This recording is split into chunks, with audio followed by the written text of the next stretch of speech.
مفتی طارق مسعود special. Pakistan میں اسلام لانے کا کیا طریقہ ہے؟ دیکھیں، نبی صلی اللہ علیہ وسلم کی سیرت سے ہمیں کوئی ایک طریقہ نہیں ملتا. ہمیں نبی کی سیرت سے یہ ملتا ہے کہ جو جس وقت سوٹیبل طریقہ ہوگا وہ اختیار کیا جائے گا. دیکھو، مکہ میں آپ صلی اللہ علیہ وسلم نے 13 سال محنت کی، جہاد نہیں کیا. وجہ کیا تھی؟ طاقت ہی نہیں تھی. نہیں، ریاست کیوں قائم نہیں کی مکہ میں؟ بھائی ہمارے لوگوں کو گرم ریتوں پہ لٹایا جا رہا ہے، ہم ان کو نہیں بچا سکتے. بلال حبشی کے سینے پہ پتھر رکھے جا رہے ہیں، ہم وہ نہیں ہٹا سکتے. تو ہم یہاں بات کریں ہم اسٹیٹ قائم کریں گے، تو یہ گراؤنڈ ریئلٹی سے کے خلاف ہو جاتا ہے نا. پاور ہی نہیں ہے. مدینہ سے لوگ آنا شروع ہوئے، وہ خود بخود ہی اللہ نے ان کے دلوں میں ڈالا. وہ بیعت ہوئے، انہوں نے کہا آپ ہمارے یہاں آ جائیں. مدینہ بغیر کسی جنگ کے، جہاد کے اسلامک اسٹیٹ بن گیا نبی کے پہنچتے ہی. اسلام میں پہلی جو اسٹیٹ وجود میں آئی ہے بغیر جہاد اور بغیر جنگ کے وجود میں آئی ہے.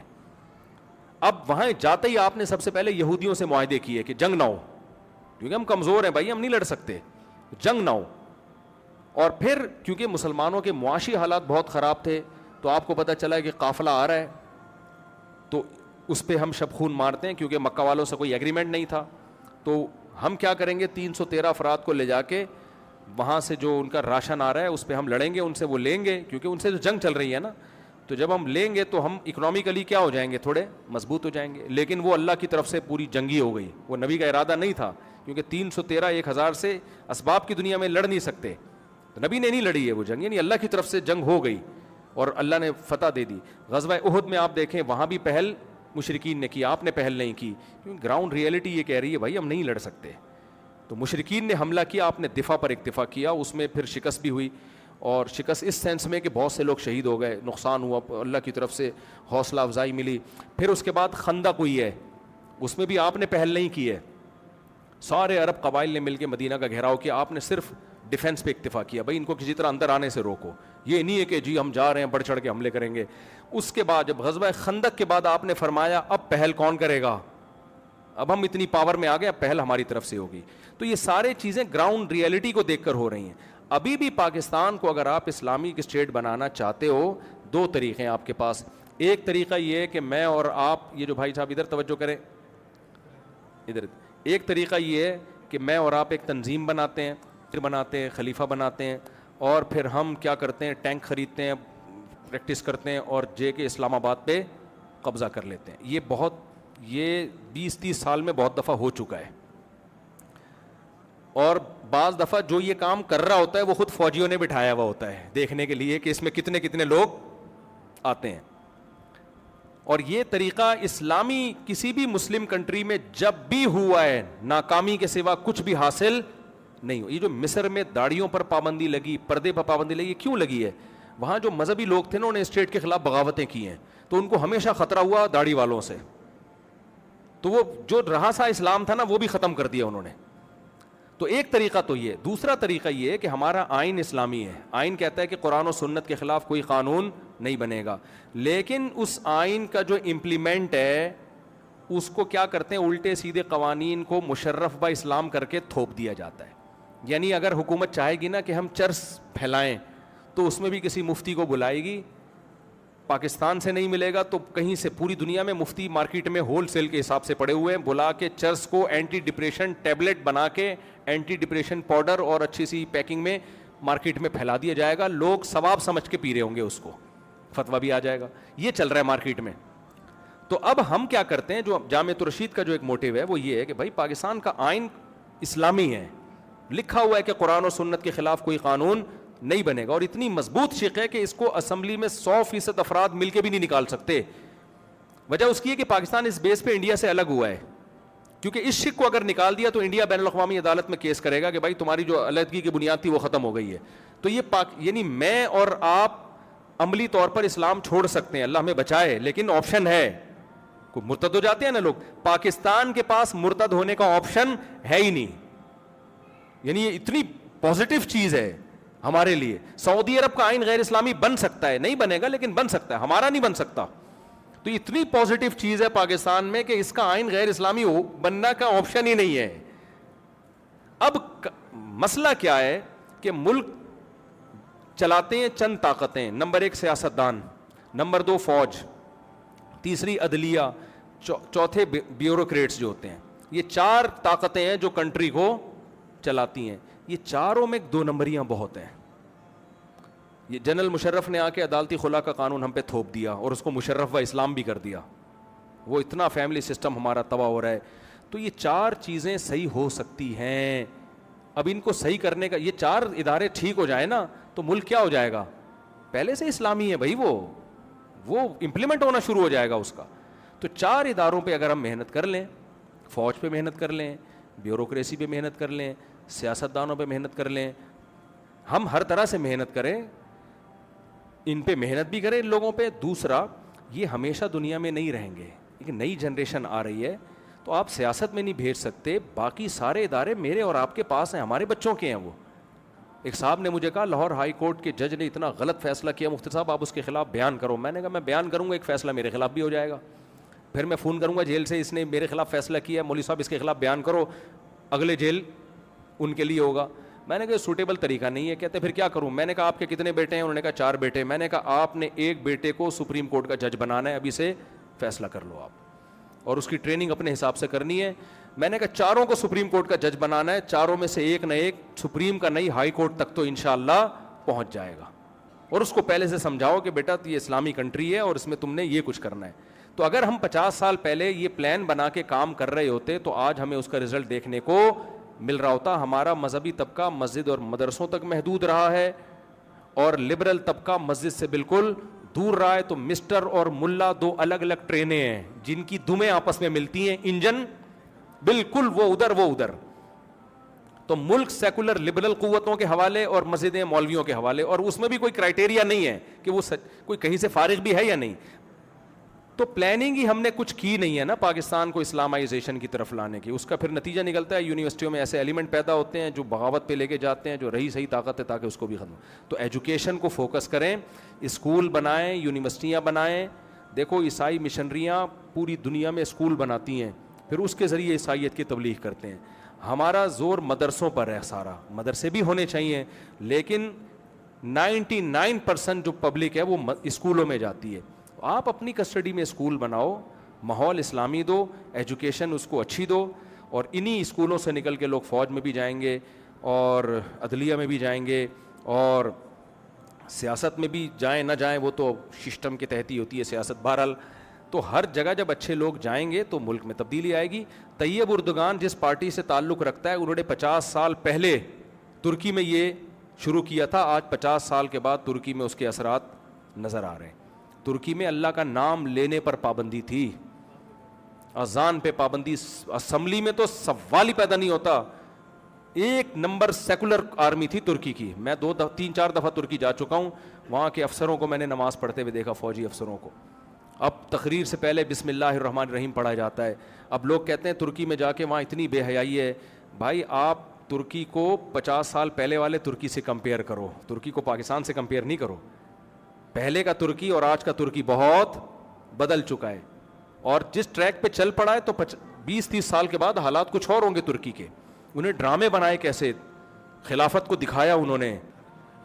ابے میں نے کہا ڈرامہ دیکھ, کہہ رہے ہیں ہم تو سمجھتے تھے ہمارا کوئی ماضی ہے ہی نہیں, ہم تو شروع سے ہی فضول لوگ ہیں. مسلمان جب سے دنیا میں آئے ہیں پاگل ہی ہیں.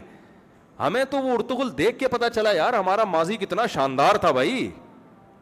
کچھ ایتھیس مسلمان ہوئے ہیں. تو یہ ویژن ہے, سمجھ رہے ہو. ہماری فلمیں کیا بنا رہی ہیں لوگوں کو, ڈرامے.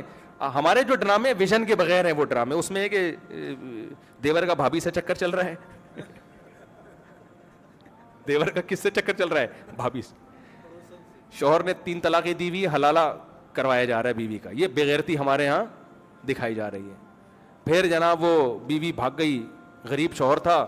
آج مجھے کسی نے بتایا, آج ہی کی لیٹسٹ رپورٹ ہے, کسی نے مجھے بتایا کہ ایک ڈرامہ آیا ہے جس میں دکھایا گیا ہے کہ شوہر غریب تھا, شوہر کا دوست مالدار تھا, تو بیگم آہستہ آہستہ کدھر کھسک گئی, شوہر کے دوست کے پاس. تو میں نے کہا یار یہ ڈرامے دکھائیں گے تو غریبوں کی بیویاں تو کھسکیں گی پھر آہستہ آہستہ. صحیح ہے نا. تو یہ ویژن کے بغیر ڈرامے ہیں. وہ طیب اردگان کا ایک ویژن تھا, وہ ایک پارٹی سے ہے, تو اس نے ایک ارطغرل ڈرامہ بنا کے پوری دنیا میں پھیلا دیا. اس ڈرامے دیکھ کے لوگ کیا کر رہے ہیں. میں ڈرامے نہیں دیکھتا, نہ بچوں کو دیکھنے دیتا ہوں, میں نے ارطغرل دیکھنے دیا. میرے بچے کیا کر رہے تھے جن دنوں, اب تو وہ ختم ہو گیا, بچیاں جو ہے نا وہ حلیمہ بنی ہوئی ہیں اور وہ اوپر نا وہ بنا کے تلواریں لے کے بچیاں گھر میں گھوم رہی ہوتی تھیں. میں نے کہا یہ دیکھو پورا ماحول ڈرامے نے چینج کر دی. بچے کہنے گھوڑا لا کے دو ابو, میں نے کہا بس کر جاؤ بیٹا, گھوڑا چاہیے. جب کرکٹ کے میچ آتے ہیں سب بچے گیند بلے میں ہی بس. تو یہ میڈیا کو یہ پاور دی ہے. ہم لوگ صحیح لوگ آئے نہیں ہیں, ہم نے اسکول ایسے نہیں بنائے, ویژنری لوگ بنائے نہیں ہیں, تو کام اللہ جو محنت ہوتے ہیں تو بھائی آؤٹ پٹ ہوتا ہے. باتیں کرنے پر گورنمنٹ کی طرف سے کوئی پابندی. اب جو اسکالرز آ رہے ہیں نہیں مولوی کچھ نہیں کر رہے, یہ ملک میں انقلاب نہیں لا رہے, بھائی آپ کیا کر رہے ہو؟ میرے اپنے شاگرد جامعۃ الرشید میں پاکستان نیوی میں کمیشن آفیسر گئے ہیں, عالم بنے ہیں, ہم سے پڑھا ہے انہوں نے. ہمیں خوشی ہوتی ہے یار کہ ایک مولوی کا شاگرد نیوی میں کمیشن آفیسر جا رہا ہے. یہ بہت تھوڑی تعداد میں, لیکن جب سب کی یہ سوچ ہوگی تو ایک ملک میں ایک پازیٹیو تبدیلی آئے گی. پاکستان گندا ملک نہیں ہے, خدا کی قسم بہت اچھا ملک ہے, ہم بہت گندے ہیں, ٹھیک ہے. پاکستان کا جو لا ہے نا, اسلامی قرآن و سنت کے خلاف کوئی قانون نہیں بنے گا. یہ سیکولر لبرل لوگوں کے لیے حلق کا کانٹا ہے, وہ یہاں آ کے پھنستے ہیں. تبھی آپ دیکھو جنرل مشرف کے دور میں جب انہوں نے کوشش کی نا کسی طرح یہ انلیگل فزیکل ریلیشن کو بھی لیگل کیا جائے, تو گلے کا کانٹا کیا چیز پھنس جاتی ہے لبرل لوگوں کے, وہ یہی پھنسا ہے کہ یار ملک کا لا کیا ہے, وہ اسلامی ہے, اب اس کو کیسے کریں. تو پھر وہ کوشش کرتے ہیں. جب یہ آئلی قوانین ہمارے بننے تھے طلاق کے قوانین, تو اسلامی قوانین کچھ اور تھے. ایوب خان کو سمجھ میں نہیں آ رہا تھا میں کیا کروں, تو اس نے مصر سے ایک مولانا کرائے پہ بلوایا, مصر سے. اس نے آ کے وہ طلاق اور نکاح کے سارے قوانین کو ایسی کی تیسی کر کے اس پہ قرآن و سنت کا لیبل لگا کے چلا گیا وہ, اور وہی آئلی قوانین ہماری عدالتوں میں چل رہے ہیں. تو لیکن وہ ایوب خان بھی مجبور تھا کہ بھائی اسلام سے میں ہٹ نہیں سکتا, اسلام سے میں نہیں ہٹ سکتا, تو یہاں سے نہیں ملتا کہیں اور سے بندہ منگوا لو, لیکن مجبور تھا بھائی, اس پہ اسلام کا لیبل لگانا پڑے گا. ایک آخری بات کر کے بس بیان کو ختم کرتا ہوں. آپ کو پتہ ہے ہمارے وزیر داخلہ کا چند سال پہلے ایک اسکینڈل چلا تھا, قل واللہ غلط پڑھ رہے تھے وہ, پتہ تھا نا آپ کو, قل واللہ احد اللہ الصمد لم یلد ولم یولد میں آ کے 2-3 دفعہ, تو لوگوں نے بڑا مذاق اڑایا کہ دیکھو ایک وزیر داخلہ اتنا بڑے چیختے ہو, اس پاکستان اسلامی ملک ہے, ہمارے وزیر داخلہ کو قل واللہ نہیں آتی. میں نے کہا یہی اس کی علامت ہے, اسلامی ملک ہے. جس کو نہیں آتی نا وہ بھی کم بخت مجبور ہے پڑھنے پر.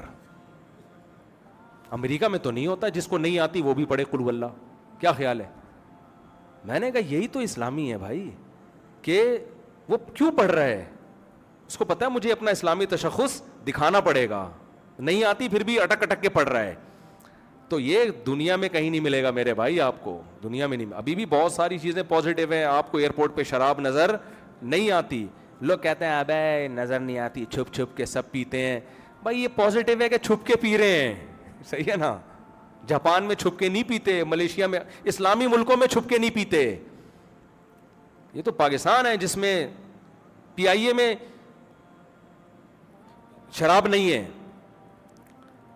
آپ پی آئی اے میں سفر کریں, بہت ہی اللہ ہی یاد آئے گا آپ کو پورے راستے میں. پی آئی اے کے میں فضائل نہیں بتا رہا, لیکن شراب نہیں ہے یہاں پہ, اس طرح سے زنا نہیں ہے یہاں پہ, خواتین کی عزتیں محفوظ ہیں یہاں پہ, بہت کم ریپ کے واقعات ہوتے ہیں. میں یورپ میں ممالک میں گیا ہوں, دیکھو آپ جب جاؤ گے نا یورپ کی سڑکیں دیکھو گے اور بولو گے ماشاء اللہ کتنا اچھا کنٹری ہے, اس سے نہیں پتہ چلتا. آپ جاؤ ڈاکٹروں کے پاس, کلینک میں ریپ کے کتنے کیسز آتے ہیں آپ کے پاس ہر ہفتے. میں گیا ہوں, میں نے پوچھا ہے نا, ڈاکٹر بتاتے ہیں اس ہفتے اتنی لڑکیوں کے ساتھ جبری زیادتی ہوئی ہے جو ریکارڈ میں آئی ہے, جو ریکارڈ میں نہیں آئی کہتے ہیں ان کا ہمیں پتہ نہیں ہے, کیونکہ لڑکیاں خود بھی کیس کرتی نہیں ہیں, ان کی اپنی بدنامی ہوتی ہے اس میں. اتنے واقعات پولیس آفیسر سے میں ملا ہوں, وہ بتاتے ہیں بھائی اتنے واقعات جبری زیادتی کے خواتین کے ساتھ ہوتے ہیں. ایک دن کیا ہوا, میں ملکوں کا نام نہیں لیتا, بڑے مسائل کھڑے ہو جاتے ہیں پھر میرے لیے. بہت ترقی یافتہ کنٹری ہے, وہاں ہمارے دوست نے بتایا, میں جنرل اسٹور میں نماز پڑھ رہا ہوں, ایک 16 سال کی لڑکی کے ساتھ جبری زیادتی, ایک کالا کوشش کر رہا ہے اس کو پکڑنے کی. کہتے ہیں میں نے دروازہ کھولا جنرل اسٹور کا, اس کو پناہ دی, پولیس کو بلایا, پولیس نے کہا آپ کو گیٹ نہیں کھولنا چاہیے تھا. وجہ اس کی ہے کہ ہو سکتا ہے دونوں ملے ہوئے ہوتے اور لوٹ لیتے جنرل اسٹور. خیر وہ جینین کیس تھا, بچا لیا. مجھے خیال ہے یار 16 سال کی لڑکی کا کوئی باپ بھائی نہیں تھا, کوئی بھی نہیں ہے, پوچھنے والا کوئی نہیں ہے. پولیس آ گئی تو بچ گئی اس کی عزت. ہمارے ہاں پولیس نہ بھی آئے, محلے والے پکڑ کے مار دیں گے اس کو. وہ لڑکی کسی کی بہن ہوگی, کسی کی بیٹی ہوگی, کسی کی بھتیجی ہوگی, مردوں کا ایک محاصرہ ہے عورت کے گرد. بھائی آنکھ اٹھا کے تو دیکھ, ان بیچاریوں کا کوئی پرسان حال, نہ باپ کا پتہ, وہ کہاں غائب ہو گیا, یہ بھی نہیں پتہ چل رہا ہوتا ان کا باپ ہے کون, غفار صاحب ہیں, وسیم صاحب ہیں. ابھی بی بی سی میں کیس آیا تھا کہ خاتون نے کیس کیا لندن میں اپنی بیٹی کا کہ میری بیٹی کا باپ یہ ہے. وہ کہہ رہے میں نہیں ہوں, اللہ کی قسم میں نہیں ہوں. عورت نے کیس کیا, یہ جھوٹ بول رہا ہے, یہ باپ ہے, کیونکہ باپ ہوگا تو کچھ نہ کچھ خرچے ڈالتے ہیں اس کے اوپر. تو باپ کو پکڑ کے لایا گیا, اس کا ڈی این اے کیا گیا, پتہ چلا یہ بھی نہیں ہے, کوئی اور ہے. سمجھ میں آ رہی بات؟ یعنی غفار پہ کیس ڈالا, نکلے ستار بھائی, ان کے ستار کی, بھائی یہاں کوئی ستار بھائی پریشان نہ ہو. تو یار یہ کوئی سوسائٹی ہے یہ سوسائٹی. ایک چیز دیکھ رہے ہو آپ, تو اس لیے میں کہتا ہوں گوروں کی جو اچھی چیزیں ہیں وہ لو ان سے, لیکن فلٹر کر کے لو, سب کچھ لینے کا نہیں ہے. اللہ تعالیٰ ہمیں ہدایت دے.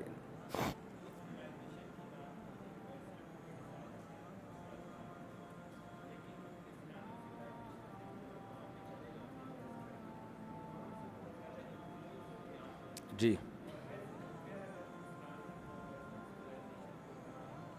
انسپائر نہیں ہوتے. ہاں جی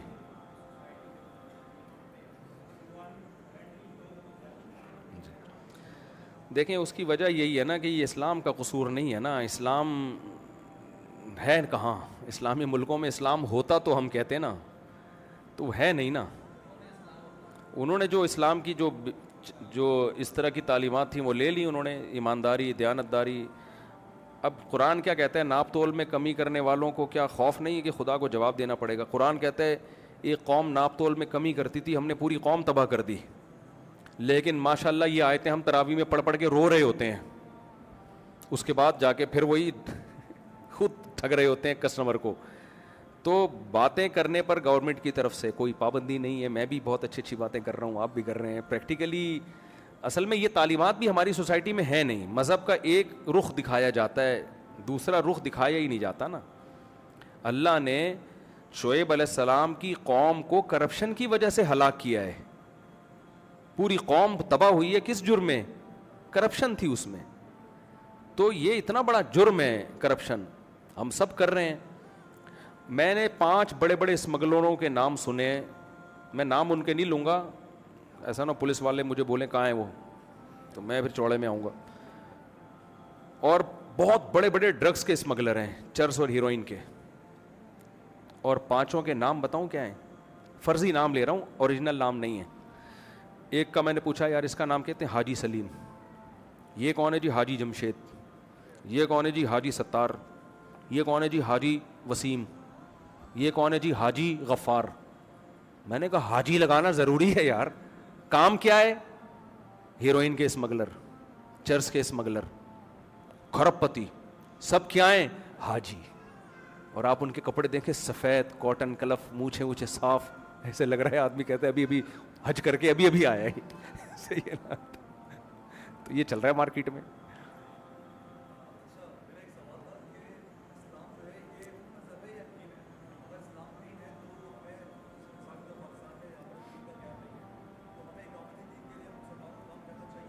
اقامت دین کے لیے بہترین بات کی. اچھا یہ انہوں نے بارڈر والا سوال بھی رہ گیا تھا, ٹائم ہے میں جواب دے دوں ان کا؟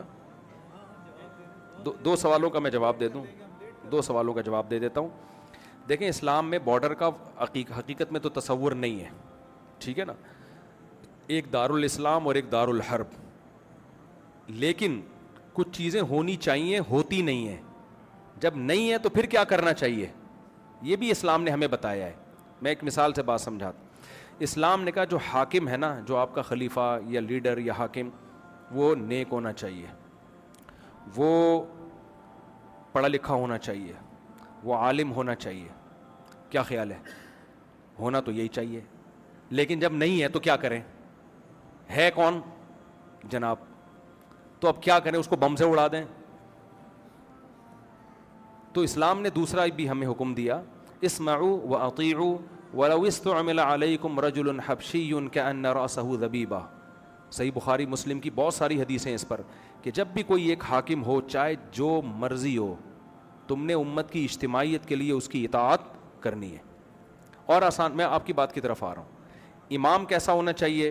پوری داڑھی ہو, نیک ہو, بہتر ہے 4 بیویاں ہوں, ایک مثال دے رہا ہوں میں, صحیح ہے نا, شریف شرفاء ہونا چاہیے, ایسے آدمی کو امام بنایا جائے. لیکن فقہا نے ساتھ ساتھ یہ بھی لکھا اگر نہیں ہے تو جو ہے نماز اس کے پیچھے پڑھو آپ, صحیح ہے نا, جماعت نہیں چھوڑ سکتے.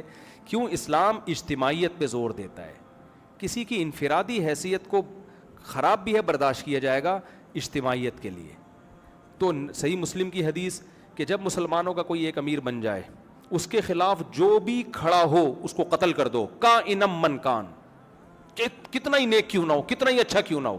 بھائی جب ایک ہے تو اجتماعیت ٹوٹ رہی ہے, پاور ختم ہو جائے گی, آپ کی طاقت ختم ہو جائے گی.